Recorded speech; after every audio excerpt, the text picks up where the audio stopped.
During the fourth day of the Sean Diddy Combs' sex trafficking trial, the star witness for the prosecution, Cassie Ventura, was grilled vigorously by Sean Diddy Combs' lawyer over freak-offs. Tyrone Bowman live. According to the Wall Street Journal, let's talk about it right now. A lawyer for Sean Diddy Combs on Thursday argued that singer Cassie Ventura was so deeply in love with the music mogul that she willingly participated in days-long drug-fueled sex parties. During the cross-examination of Ventura, who is prosecutor's star witness, Combs' lawyer, Ana Estevallo, and the singer read for the jury a series of BlackBerry messages exchanged by the couple. In one 2009 message exchanged by the couple, Combs asked Ventura when she wanted to have a, quote, freak-off, close quote, or sex session, during which Combs would watch her have sex with a male escort. Quote, I'm always ready to freak off, LOL, LOL, end quote, said Ventura, 38 years old, reading her reply from the witness stand. The pair then discussed scheduling the freak off, with Ventura saying that a Friday night would be best so they could recover for the work week. Combs' lawyer then displayed an explicit message Ventura wrote to Combs. Quote, I can't wait to watch you, end quote, said Estivallo, reading a message from Combs. Quote, I want you to get real hot, end quote. She later confronted Ventura with text exchanges showing Combs had given her a choice on whether to participate in sex parties.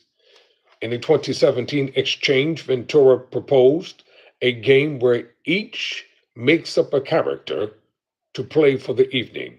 Combs agreed and suggested they go to a sex club, but told her to say no if she wanted. Quote, in that message, he's asking you to tell him, stop, Estevallo said. Quote, that's what it says, said Ventura, who was 8.5 months pregnant. Thursday was the third day. I misspoke. I said the fourth day. But Thursday was the third day on the stand for Ventura. Prosecutors have accused Combs of running a criminal enterprise for 2 decades.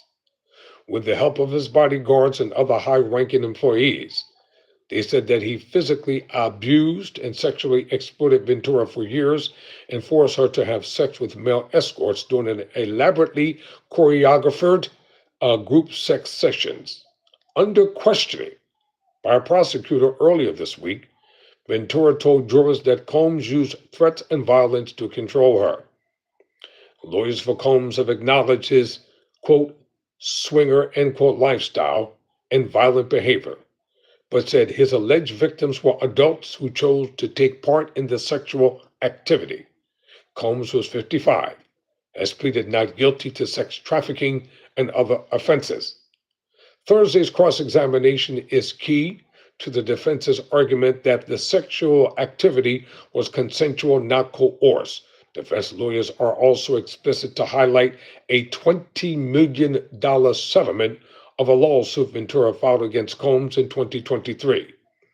Defense lawyer Estevallo portrayed the relationship between Ventura and Combs as mutually toxic, with both cheating on one another.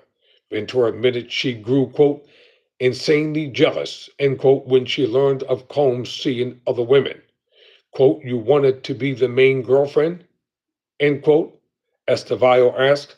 Quote, I thought I was, end quote, Ventura said.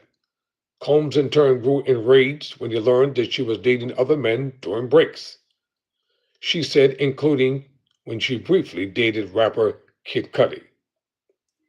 Estevallo also brought up that Ventura and Combs were both addicts who used drugs both during and outside of the sex parties. Quote, what was he addicted to? End quote. Estevallo asked. Quote, success, end quote, snapped Ventura.